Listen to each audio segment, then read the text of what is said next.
तो दोस्तों अपने राजस्थान में स्कूटी योजना के तहत अब स्कूटियों का वितरण किया जाएगा और इसके लिए कॉलेज शिक्षा आयुक्तालय जयपुर के द्वारा डेट है वो भी फिक्स कर दी है। जी हां, तो जिन बालिकाओं ने कालीबाई स्कूटी योजना और देवनारायण स्कूटी योजना के लिए आवेदन किया था और जो इसके लिए पात्र हैं उनके लिए खास जानकारी वीडियो में मैं आपको बताऊंगा कि आपको ये स्कूटी कब मिलेगी, कहां पर मिलेगी, कैसे मिलेगी और इसके लिए आपको किन किन दस्तावेजों की आवश्यकता पड़ने वाली है और इसके लिए आपको किन खास बातों को ध्यान में रखना है। नमस्कार साथियों, मैं हूं आपका अपना साथी राजगुरु जी। तो दोस्तों सबसे पहले आपको बताना चाहूंगा, देखिए ये जो जानकारी है ना तो सेशन 2024-25 के लिए है और ना ही सेशन 2022-23 के लिए। ये जो जानकारी है सेशन 2023-24 के लिए, यानी जिन बालिकाओं ने सेशन 2023-24 में कालीबाई स्कूटी योजना या फिर देवनारायण स्कूटी योजना के लिए आवेदन किया था और मेरे ख्याल से फिलहाल वो सेकेंड ईयर में हो रखी होगी, उनके लिए ये जानकारी है। तो इन दोनों ही योजनाओं के लिए कॉलेज शिक्षा आयुक्तालय के द्वारा स्कूटी वितरण की डेट है वो निर्धारित की गई है और इसके लिए दिशा निर्देश है वो भी जारी किए गए। अब डेट के बारे में बताने से पहले और दस्तावेज की जानकारी देने से पहले आपको कुछ खास जानकारी बताना चाहूंगा जिसको आपको खास तौर पे यहां पे ध्यान में रखना है। दोस्तों आपको बताना चाहूंगा, देखिए वैसे तो बहुत सारी बालिकाओं ने कालीबाई स्कूटी योजना और देवनारायण स्कूटी योजना के लिए आवेदन फॉर्म भरा था, लेकिन यह जरूरी नहीं है कि सबने फॉर्म भरा हो और सबको ये स्कूटी मिल जाए, क्योंकि स्कूटियों की जो संख्या है वो फिक्स होती है, तो निश्चित बालिकाओं को ये स्कूटी मिलती है और इसके लिए संबंधित डिपार्टमेंट के द्वारा जो मेरिट सूची है या लिस्ट है वो जारी की जाती है। आपकी जानकारी के लिए बताना चाहूंगा, देखिए एक साल के अंदर तकरीबन 3-4 बार है यहाँ पे विभाग है मेरिट सूची है वो जारी करता है, यानी 3-4 बार लिस्ट है वो जारी करता है। तो ऐसे में आपका जो नाम है यदि फाइनल लिस्ट में तो आप इसके लिए पात्र है। आपकी जानकारी के लिए बताना चाहूंगा, यहां पे देखिए कॉलेज आयुक्तालय जयपुर के द्वारा इसकी एक जो लिस्ट जारी की गई थी वो तकरीबन अगस्त 2024 में जारी की गई थी और इसके बाद हाल ही में 29 और 30 नवंबर 2024 को जारी की गई थी। तो जिन बालिकाओं के यहां पे देखिए 29 या 30 नवंबर 2024 वाली लिस्ट में नाम आया है, स्कूटी केवल उन्हीं को यहां पे मिलने वाली है। अब यहां पे सवाल ये उठता है कि ये हमें लिस्ट कहां से मिलेगी, तो भैया आपको बताना चाहूंगा संबंधित डिपार्टमेंट की साइट से आप इसे डाउनलोड कर सकते हो, लेकिन मेरे ख्याल से वहां पे आपको डाउनलोड करने में समस्या आ सकती है, ढूंढने में समस्या आ सकती है। घबराने की आवश्यकता नहीं है, आपके राजगुरु जी की खुद की साइट है और साइट का नाम है rajguruji.com। यहां पर आपको एक स्कॉलरशिप का मेनू मिलेगा और इस पेज के लास्ट में आपको सभी लिस्ट का डाउनलोड का लिंक आपको मिल जाएगा, कैटेगरी वाइज है और जो भी संबंधित डिपार्टमेंट के लेटेस्ट आदेश हैं, परिपत्र हैं, फॉर्मेट हैं, सब आपको यहां पे मिल जाएंगे, आराम से डाउनलोड कर लीजिएगा। और इसके अलावा जल्दी ये वीडियो का काम कंप्लीट होने के बाद टेलीग्राम चैनल पर भी मैं इसे शेयर कर दूंगा। यदि आपने अभी तक टेलीग्राम चैनल को ज्वाइन नहीं किया तो लिंक वीडियो के डिस्क्रिप्शन में आपको मिल जाएगा, आराम से ज्वाइन कर लीजिएगा। चलिए अब यहां पे एक और खास जानकारी आपको बताना चाहूंगा, देखिए यहां पे जितनी भी लिस्ट जारी हुई है तो इन बच्चियों को जो स्कूटी मिलने वाली है सबको स्कूटी नहीं मिलेगी, फिर भी लिस्ट में जिनका फाइनल लिस्ट में नाम है कुछ एक को मिलेगी और कुछ एक को नहीं मिलेगी। तो ऐसे में यहां पे देखिए देवनारायण स्कूटी योजना के तहत तकरीबन 3695 बालिकाओं को ये स्कूटी मिलने वाली ऑल ओवर राजस्थान की फिलहाल मैं यहां पे बात कर रहा हूं। डिस्ट्रिक्ट वाइज देखना है तो लिस्ट डाउनलोड कीजिएगा, वहां पे आपको पता लग जाएगा, अन्यथा वीडियो काफी लंबी हो जाएगी। लेकिन देवनारायण स्कूटी योजना के लिए जो लिस्ट जारी की गई है उस लिस्ट में यहां पे 3885 बालिकाओं का नाम लिस्ट में दिया गया है और तकरीबन 190 बालिकाओं को ये स्कूटी वो नहीं मिलेगी।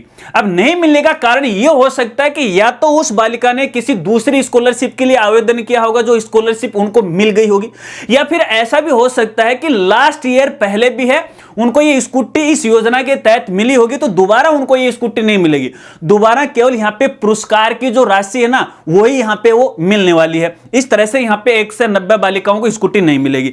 इसके अलावा कालीबाई स्कूटी योजना की यदि अपन बात करें कक्षा 12वीं के लिए तो तकरीबन 4052 बालिकाओं को ये स्कूटी मिलने वाली। ऑल कैटेगरी की फिलहाल मैं यहां पे बात कर रहा हूं, जिसके अंदर ओबीसी भी आ रही है, जनरल वाली भी आ रही है, SC ST यानी सब आ रही हैं। तो जिन्होंने ऑल कैटेगरी में आवेदन किया उनको यहां पे 4052 स्कूटी मिलेगी।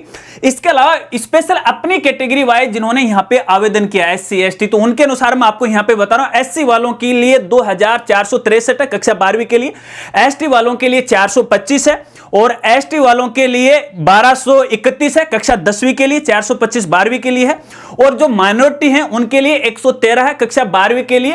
और माइनॉरिटी के अंदर जैसे जो मुस्लिम समुदाय से हैं, ईसाई सिख से हैं, उनको मिलेगी।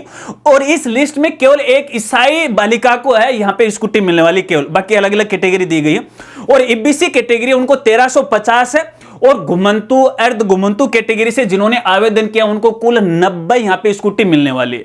तो कुल मिला के यहां पे 5582 स्कूटी है इस योजना के तहत मिलेंगी।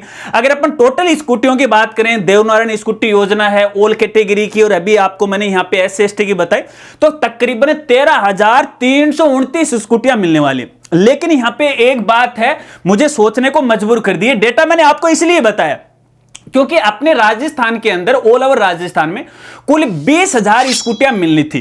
क्योंकि यहां पे अपनी जो लास्ट वाली कांग्रेस सरकार थी तो 2022 में उन्होंने आदेश दिया था कि राजस्थान में अब 20,000 बालिकाओं को स्कूटी मिलेगी स्कूटी योजना के तहत। इससे पहले 10,000 बालिकाओं को मिलती थी, केवल 10,000 स्कूटियों का वितरण होता था, लेकिन अब 20,000 होने लगा। लेकिन अभी जो लिस्ट मेरे सामने आई उसमें तो केवल 13,000 बालिकाओं का लिस्ट में नाम आ रखा है, बाकी 7,000 स्कूटियां कहां गई, यह बात मुझे सोचने पे मजबूर कर दिया।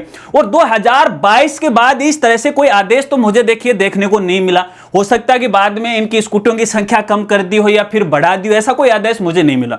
अगर आपके सामने भी 2022 के बाद कोई आदेश आया है तो मेरे साथ आप जरूर शेयर कीजिएगा, मेरे पास तो ये जानकारी नहीं। खैर कोई बात नहीं, ये तो सरकार की मंशा है, वो आखिर क्या चाहती है, क्या देना चाहती है बालिकाओं को, लेकिन जो आंकड़ा था वो मैंने यहां पे आपको बता दिया। चलिए अब यहां पे दस्तावेज की बात करेंगे। देखिए जिनका फाइनल लिस्ट के अंदर नाम आया स्कूटी उनको मिलेगी, लेकिन इसके लिए उनको कुछ दस्तावेजों की भी आवश्यकता पड़ने वाली। कौन कौन से दस्तावेज हैं? दो तो सबसे इंपॉर्टेंट है। एक तो बालिका का आधार कार्ड, जितने भी दस्तावेज होंगे ना वो सारे बालिका के नाम से होंगे, माता पिता के नाम से यहां पे नहीं चलेंगे, ठीक है ना। तो एक तो यहां पे देखिए आधार कार्ड प्लस यहां पे बालिका की फोटो, 2 फोटो होनी चाहिए कम से कम, और आधार की फोटो कॉपी भी 2 होगी। और मेरे ख्याल से मैं आपको बताना चाहूंगा आप 3-3 कर लीजिएगा, अन्यथा कोई गुम हो गई, कहीं गिर गई, कोई आवश्यकता पड़ गई तो इधर उधर भटकना पड़ेगा, आपके सामने समस्या आएगी, तो एक एक्स्ट्रा आप ले जाओ, ठीक है। ये तो मुख्य दस्तावेज है। ये दस्तावेज इसलिए है क्योंकि जब आपको स्कूटी वितरित की जाएगी उस समय स्कूटी आपके नाम यानी बालिका के नाम पे भी तो चढ़ाई जाएगी ना, तो उस समय चाहिए। और उसी समय यहां पे एक 2930 फॉर्म आता है, ठीक है ना। ये जो फॉर्म होता है वो गाड़ियों से संबंधित होता है, जिसे क्रय विक्रय फॉर्म बोला जाता है। गाड़ियों को जब भी अपन बेचते हैं या खरीदते हैं तो उस समय हमें ये 2930 फॉर्म भरना पड़ता है। तो ये जो 2930 फॉर्म है, जहां पर आपको स्कूटी मिलेगी वहीं पर आपको वो मिल जाएगा, आपको साथ ले जाने की आवश्यकता नहीं है, ठीक है ना। फिर भी आप अगर लेना चाहते हो तो किसी भी दुकान से जहां पर ये DTO RTO वाला ऑफिस होता है वहां से आप ले सकते हो, ऑनलाइन भी आप इसे डाउनलोड कर सकते हो। सर्च मारिएगा, अगर आप कमेंट करोगे तो हमारी साइट पे भी इसको अपलोड कर दिया जाएगा, ठीक है ना। चलिए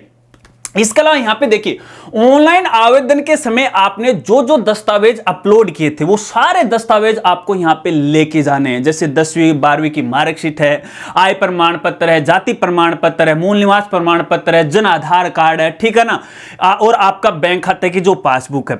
और इसके अलावा जिस कैटेगरी में आपने किया है उसी कैटेगरी के अनुसार आपके यहां पे दस्तावेज होना चाहिए। कोई विकलांग कैटेगरी है या कोई दूसरी कैटेगरी है उसके अनुसार आपके दस्तावेज होना चाहिए। बस इन दस्तावेजों के अलावा किसी दूसरे दस्तावेजों की आवश्यकता नहीं। आपकी जानकारी के लिए मैं यह भी बताना चाहूंगा फिलहाल जो दिशा निर्देश जारी किए गए हैं उसके अंदर तो देखिए इन दस्तावेजों का जिक्र नहीं किया गया है, केवल 2 दस्तावेजों का जिक्र किया गया, एक तो आधार कार्ड है, एक आपकी यहां पे फोटो। बाकी जो दस्तावेज की जिम्मेदारी वो संबंधित नोडल जो केंद्र होगा उस पर वो छोड़ दी गई है कि भाई नोडल वाले हैं, आप अपने स्तर पर उनके दस्तावेजों की जांच करेंगे। और जांच कैसे करेंगे? वो सारे दस्तावेजों की उनको आवश्यकता पड़ेगी, ठीक है। साथ साथ फोटोकॉपी तो आपको लेके जानी है, लेकिन ओरिजिनल भी आप साथ में है वो लेकर चले जाना। हो सकता है कि आप सामने किसी प्रकार की कोई समस्या है, जब स्कूटियों का वितरण हो उस समय की बात कर रहा हूं। और इसके अलावा यदि कॉलेज वाले आपको कुछ एक्स्ट्रा जानकारी दे रहे हैं तो उनको भी आप फॉलो कर लीजिएगा, ठीक है। तो ये इन दस्तावेजों की आवश्यकता आपको पड़ेगी। चलिए अब आपको बताऊंगा कि ये स्कूटी आपको कब मिलेगी। तो भैया ऑल ओवर राजस्थान में ये स्कूटियों का जो वितरण होगा वो 14 दिसंबर 2024, फिर से सुन लीजिएगा, 14 दिसंबर 2024 को वितरण किया जाएगा। आपकी जानकारी के लिए मैं ये भी बताना चाहूंगा, देखिए यहां पे दो तरह के कार्यक्रम रखे जाएंगे स्कूटी वितरण के लिए। एक तो राज्य स्तरीय कार्यक्रम होगा, एक होगा जिला स्तरीय कार्यक्रम। तो राज्य स्तरीय जो कार्यक्रम होगा उसका तो संचालन अपने माननीय सीएम महोदय हैं भजन लाल जी के द्वारा किया जाएगा। उस दिन से स्कूटियों का वितरण हो जाएगा। इसके बाद प्रत्येक जिले में भी स्कूटियों का वितरण किया जाएगा। लेकिन यहां पर भी एक खास जानकारी मैं आपको बताना चाहूंगा, जैसे यहां पे डेट जो निर्धारित की गई है वो 14 दिसंबर 2024 की गई है। अब ये जरूरी नहीं है कि सभी बालिकाओं को इसी डेट को ये स्कूटी मिल जाएंगी, क्योंकि राज्य स्तर पे तो 14 दिसंबर को ये कार्यक्रम आयोजित होने वाला है। अब यहां पे देखिए ये जो स्कूटी हैं प्रत्येक कॉलेज के अंदर नहीं मिलेंगे। अगर आप यहां पे सोच रहे हो कि मेरी वाली कॉलेज में आपको मिल जाएंगे, नहीं। देखिए प्रत्येक जिले के अंदर यहां पे एक नोडल कॉलेज है वो निर्धारित की गई है, ठीक है ना। एक जैसे झुंझुनू जिला है तो झुंझुनू जिले के अंदर एक कॉलेज निर्धारित कर दी। तो जो नोडल कॉलेज जिसको बनाया गया है, मैं नोडल का लिस्ट है वो आपको स्क्रीन पे है फिलहाल दिखा रहा हूं, ये देख लीजिएगा। आप अपने अपने जिले की जो भी कॉलेज है वो आराम से देख लीजिएगा, ठीक है ना। बाकी ये जो नोडल केंद्र की लिस्ट आपको हमारी साइट पे मिल जाएगी, अन्यथा मैं टेलीग्राम पे इसको डायरेक्ट है वो शेयर कर दूंगा। तो इन नोडल केंद्रों पे तो स्कूटियों का वितरण किया जाएगा। अब ये नोडल केंद्र क्या करेंगे, जो भी पात्र बालिकाएं जिस कॉलेज से, उन कॉलेजों के माध्यम से सूचना मंगवाएंगे, उनके लिए इनके खुद के दस्तावेज होंगे, वो दस्तावेज उसमें फिलअप करवा के है अपने पास वो मंगवा लेंगे, उनका वेरिफिकेशन करेंगे। और वेरिफिकेशन करने के बाद हो सकता है कि शायद 14 दिसंबर को भी है वो अपना कार्यक्रम रख ले, हो सकता है कि इसके बाद 15, 16, 20, 25 या अगले नए साल में भी वो अपना कार्यक्रम रख ले। लेकिन अब से यानी 14 दिसंबर से स्कूटियों का वितरण होना शुरू हो गया। इसलिए मैं सभी बालिकाओं को कहना चाहूंगा जो इसके लिए पात्र है, सबसे पहले तो आपको अपने कॉलेज के संपर्क में रहना है, क्योंकि नोडल के द्वारा संबंधित कॉलेज को सूचना भेजी जाएगी। लेकिन कई बार मेरे देखने भी ऐसा मिलता है कि कुछ ऐसे कॉलेज वाले होते हैं जो मेरे तरह वो नींद में सोए रहते हैं, उनको पता ही नहीं स्कूटी मिलेगी कि नहीं मिलेगी, क्योंकि उनको तो मिलने वाली नहीं है, बालिकाओं को मिलेगी, इसलिए वो खास जानकारी भी नहीं रखते हैं, ध्यान भी नहीं रखते हैं। तो अगर लिस्ट में आपका नाम है तो आप उनको सचेत कर दो कि भैया देखिए लिस्ट में नाम आ गया है, 14 दिसंबर को स्कूटी मिलने वाली है, आगे का क्या कार्यक्रम है, अपने नोडल से संपर्क करो, किन किन दस्तावेजों की हमें आवश्यकता है। हालांकि देखिए ये जो दस्तावेज जो मैंने आपको पहले बताए हैं वो आपको यहां पे नोडल केंद्र पे नहीं ले जाने, ठीक है ना। ये सारे जो दस्तावेज हैं आपको अपने कॉलेज में जमा करवाने, क्योंकि दस्तावेज है वो कॉलेज के थ्रू नोडल में जाएंगे। फिर भी अगर कॉलेज वालों के पास जानकारी नहीं है, नोडल केंद्र है अपनी तरफ से कोई गाइडलाइन जारी करता, हो सकता है कि अलग अलग डिस्ट्रिक्ट की अलग अलग यहां पे गाइडलाइन हो सकती है। तो अगर वो ये कहे कॉलेज के माध्यम से कि दस्तावेज है, अभिभावक है वो नोडल में जमा करवाएगा, तो आप व्यक्तिगत भी है वो जा सकते हैं। देखिए इसका निर्णय तो आपको लेना पड़ेगा, इसके बारे में आपको मैं स्पष्ट और सही जानकारी नहीं दे सकता, क्योंकि अलग अलग निर्णय हो सकते हैं, अलग अलग यहां पे दिशा निर्देश हैं वो हो सकते हैं, ठीक है। चलिए तो इस तरह से तो आपको ये स्कूटी है वो मिलने वाली है। बाकी यहां पे देखिए आपको बताना चाहूंगा, जिस समय आपने ऑनलाइन आवेदन फॉर्म भरा था तो भरा हुआ जो फॉर्म है उसका भी एक प्रिंट आपको साथ में लेना है, ठीक है ना। हो सकता है कि कॉलेज वाले आपसे यहां पे मांग ले, मैं चाहता हूं कि आपके सामने किसी प्रकार की कोई परेशानी नहीं है। वैसे भी देखिए इसके बारे में बहुत समय आगे कोई नए अपडेट आते रहेंगे, मैं आपको यहां पे जानकारी देता रहूंगा। फिलहाल मेरे पास भी यही जानकारी जो मैंने आपके साथ वो शेयर कर दी। इसके अलावा इस योजना को लेके, वितरण को लेके आपके जो भी सवाल हैं कमेंट के जरिए मुझसे पूछ सकते हैं, या फिर इंस्टाग्राम पर भी मेरे साथ जुड़ सकते हैं। आपकी मदद करने में मुझे खुशी होगी। नए नए अपडेट की जानकारी हमारे जितने भी सोशल मीडिया प्लेटफॉर्म है, जो भी लेटेस्ट ऑर्डर आएंगे, जो भी न्यूज आएंगे, हमारे टेलीग्राम, व्हाट्सएप चैनल, फेसबुक है, अपना ट्विटर है, अपना इंस्टाग्राम पर, सब पे मैं यहां पे शेयर करता रहूंगा। इसलिए भैया जाहिर सी बात यह है कि सबको फॉलो तो करना पड़ेगा, सबके साथ आपको जुड़ना पड़ेगा, नोटिफिकेशन उसे जरूर ऑन करना पड़ेगा, क्योंकि कई बालिकाएं मेरे पास मैसेज करती हैं कि सर हमारे पास नोटिफिकेशन नहीं आता है। तो नोटिफिकेशन का मतलब है कि आपने नोटिफिकेशन को ऑफ कर रखा है। तो जब भी फॉलो करो, सब्सक्राइब करो, तो नोटिफिकेशन ऑल है उसे आप ऑन कर लिया करो, ताकि नोटिफिकेशन या जानकारी आप तक वो पहुंचे। आशा रखता हूं मेरे द्वारा दी गई जानकारी आपको पसंद आई होगी। अगर पसंद आई है तो वीडियो को लाइक कीजिएगा, ये जानकारी अपने दोस्तों के साथ वो जरूर शेयर कीजिएगा। बाकी जितने भी लेटेस्ट ऑर्डर हैं वो आप हमारी साइट से डाउनलोड कर सकते हैं। तो मिलते हैं फ्रेंड्स अगली एक नई वीडियो के साथ, तब तक के लिए जय हिंद, जय भारत।